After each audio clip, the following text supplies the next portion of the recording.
میں ایک حدیث اور سنا تھا. آپ مسجد میں تشریف فرما تھے تو آپ نے اشارہ کیا اس دروازے سے ایک جنتی آنے والا ہے. تھوڑی دیر بعد ایک انصاری صحابی وضو کا پانی داڑھی میں تازہ تازہ نظر آ رہا ہے, ہاتھ میں جوتا پکڑا ہوا, انٹر ہوئے. دوسرے دن وہی وقت آپ نے کہا اس دروازے سے ایک جنتی آ رہا ہے. وہی صحابی اسی کیفیت میں, پانی داڑھی میں وضو کا اور ہاتھ میں جوتا. تیسرے دن آپ نے فرمایا اس دروازے سے ایک جنتی آ رہا ہے, وہی آدمی. 3 دن ایک آدمی آیا. اس مجمع میں ایک صحابی ہیں, ان کا نام ہے عبداللہ بن عمر رضی اللہ تعالیٰ عنہ. یہ میری جتنا کو میں نے صحابہ کو پڑھا ہے سب سے زیادہ عبادت والے نوجوان تھے. سارا سال روزہ اور ساری رات نفل اور 24 گھنٹے میں ایک ختم قرآن. ہمارا تو آج کا نوجوان چوتھے دن پاگل ہو جیسے, لیکن وہ طاقت اتنی تھی. ساری رات جاگتے تھے, نفل پڑھتے تھے, سارا سال روزے رکھتے تھے اور 24 گھنٹے میں ایک ختم قرآن. ان کو یہ خیال آیا یہ مجھ سے زیادہ عبادت کرتا ہے. جو جنت کی بشارت اس کو ملی ہے تو اس کا مطلب ہے کہ مجھ سے بھی زیادہ عبادت کرتا ہوگا. لیکن کیوں کرتا ہے جو کوئی 25 گھنٹے 26 گھنٹے 24 گھنٹے تو سارے میں مصروف کر چڑھ دیں تھے. یہ کیڑا کام کیتی جانا ہے؟ کہا میں دیکھوں گا, ارینما یسنا, میں دیکھوں گا یہ کیا کرتے ہیں. ایک آدمی رات کو جب سوتا نہیں, دن میں کھاتا نہیں اور 24 گھنٹے میں ایک ختم قرآن کرتا تو وہ الٹا کب ہوگا لوگوں سے. تو لہذا ان کو یہ خیال آنا لازمی تھا کہ کیا کرتے ہیں یہ بزرگ. تو ان کے گھر پہنچ گئے. السلام علیکم چاچا جان, آپ کے پاس کچھ دن گزار سکتا ہوں؟ کہا ہاں ہاں بھتیجے بسم اللہ آؤ. رات کو عشاء پڑھتے ہی چادر اوپر لی اور تھوڑا سا سوراخ کر کے یوں لیٹ گئے اور دیکھنا شروع کیا کہ اب یہ کیا کریں گے.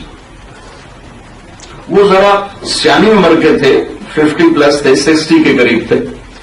وہ تشریف لائے, سرانے پہ سر رکھا, سونے کی دعا پڑی, اللہم بسمک اموت و احیا, اور جو سوئے اب یہ دیکھ رہے ہیں کہ انہوں نے اٹھے, انہیں نہ سجدے سر رکھنا ہے تو چاونا ہی نہیں, تو رونا ہے تو چپ کرنا ہی نہیں. وہ جو سوئے فجر کی اذان پہ اٹھے جا کے, یہ تو بالکل ہی آؤٹ ہو گئے. ایک ہی بڑھ یہ سوتیاں جنت کی تھلپ گئی. اس زمانے میں تو منافق تہجد نہیں چھوڑتے تھے. منافق تو یہ تو جنت کی بشارت لے رہا ہے کہ ساری رات سوتیاں ٹپا چڑی انہوں بڑی کی. اور اللہ کا نبی تو غلط فرما نہیں سکتے, تو عرش کی تحریر پڑھ کے بولتے. ان کا چلو ایک رات اور دیکھوں, اگلی رات آ گئی. پھر چادر جلدی سے اوپر لی اور یوں سوراخ تھوڑا سا کر کر ایک آنکھ سے دیکھنا شروع کیا کہ آج رات ضرور ایسی گزاریں گے, کوئی ایسی عبادت کریں گے جو میں نہیں کرتا. ممکن ہے ساری رات سجدے میں گزار دو, ممکن ہے ساری رات رکوع میں گزار دو. وہ تشریف لائے, اللہم بسمک اموت و احیا, ہو گئے. جو فجر دی اذان پہ اٹھے وہ تو پھر اور پریشان ہو گئے. ابھی ایک ہی بڑھ یہ ساری رات ستا رہ جاندہ ہے تو جنت کتوں کم آ گیا. پریشانی اور بڑھ گئی. اچھا ایک رات اور دیکھوں گا, شاید آخری رات کوئی ایسا کام کرے جو میں نہیں کر رہا. تیسری رات بھی وہی چکر اور آگے بھی وہی چکر ہونا, سر نہ کہتے ہو گئے. ساری رات سوتے گزار, فجر کی اذان پر اٹھے تو پھر وہ نہیں رہ سکے. اب اللہ کے نبی کی بات بھی حق اور سچ ہے, اس کو تو چیلنج کیا نہیں جا سکتا, لیکن پلے نہیں گال پہ رہی کہ چکر کی یہ جنت لبی کتوں. کہنے کہ چاچا بات یہ ہے کہ میں 3 دن مسلسل اللہ کے نبی کے زبان مبارک سے سنتا رہا, ایک جنتی آ رہا ہے, ایک جنتی آ رہا ہے, ایک جنتی آ رہا ہے. 3 دن تم ہی آئے. تو میں یہ دیکھنے آیا تھا کہ آپ کیا کرتے ہیں. چاچا تو ساری رات ہی سوتا رہے گا میں، تیرے پاس کیا ہے جو اللہ کے نبی کہہ رہے ہیں جنتی جنتی جنت؟ کہنے کہ پترا یہ تو دیکھے میرے پہلے اور کچھ ہے کوئی؟ وہ چہرے پر پریشانی ہے کہ چاچے کا کوئی عمل نظر نہیں آیا اور اللہ کے نبی کی خبر کو چیلنج کیا نہیں جا سکتا، حق اور سچ، لہذا پریشانی کے عالم میں اچھا ٹھیک ہے جی السلام علیکم، جب دروازے تک پہنچے نا کہنے لگے پترا آ جا ہوں تینوں اصل گل دساں، آ جا آؤ میں تمہیں اندر کی بات بتاتا ہوں۔ ہاں جی فرمائیں۔ تو یہاں ہاتھ رکھا کہ یہ جو دل ہے اس میں کسی کی نفرت کوئی نہیں، اس میں کسی کی نفرت کوئی نہیں، یہ جو میرا دل ہے نا کسی کی نفرت میں۔ اور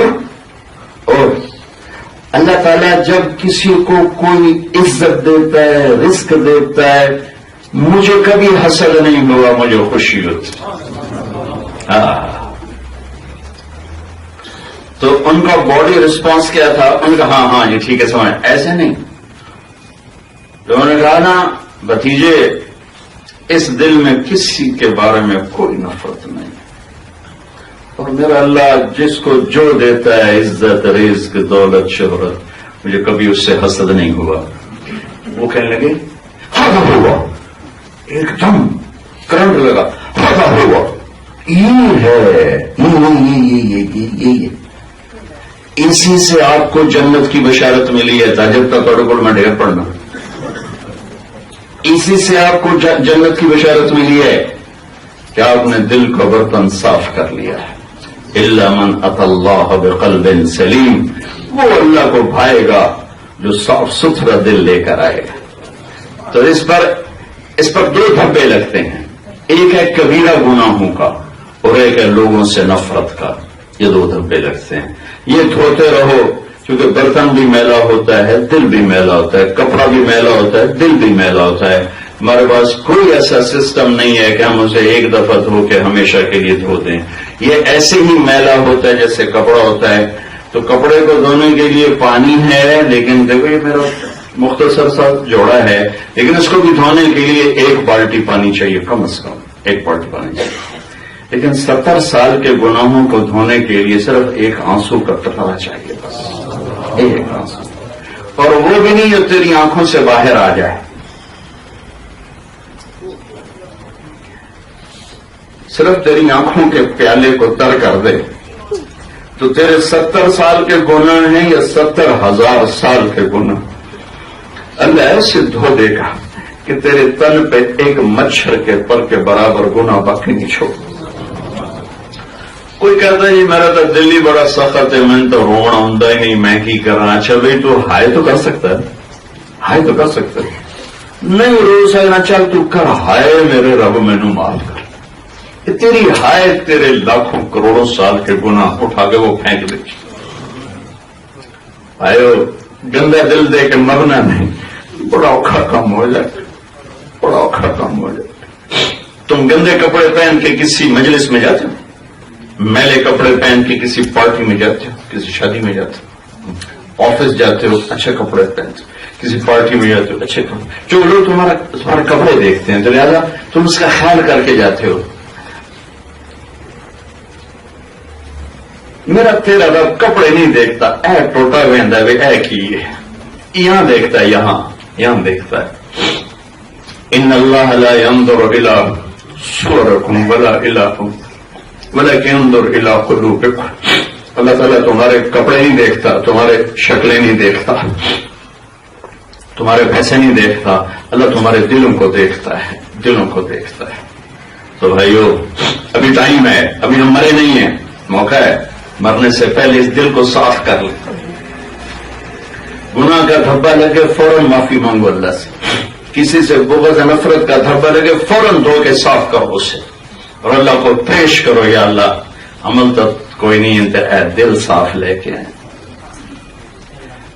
ٹھیک ہے، میرے نبی نے عجب بات فرمائی، عبادت والا وہ نہیں جو بہت زیادہ نفل پڑتا ہو، عبادت والا نہیں جو ہر سال حج عمرے کرتا ہو، جو بہت زیادہ قرآن کی تلاوت کرتا، میرے نبی نے فرمایا جو گناہ چھوڑ دے وہ سب سے بڑا عبادت والا ہے۔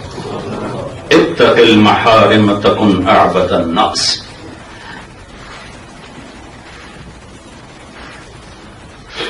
اور پھر گناہ ہو جانا کوئی بڑا مسئلہ نہیں ہے، کیونکہ جس سے معاملہ ہے نا وہ بڑا مہربان ہے۔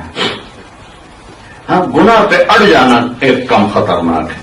جن میں 100 دفعہ گناہ کرے اور 100 دفعہ توبہ کرے تو اللہ سے تعلق نہیں ٹوٹے گا، دوستی یاری پکی رہے گی۔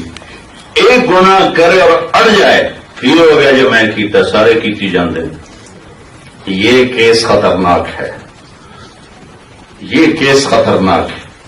لیکن گناہ پہ ندامت تو کوئی مسئلہ ہی نہیں، معافی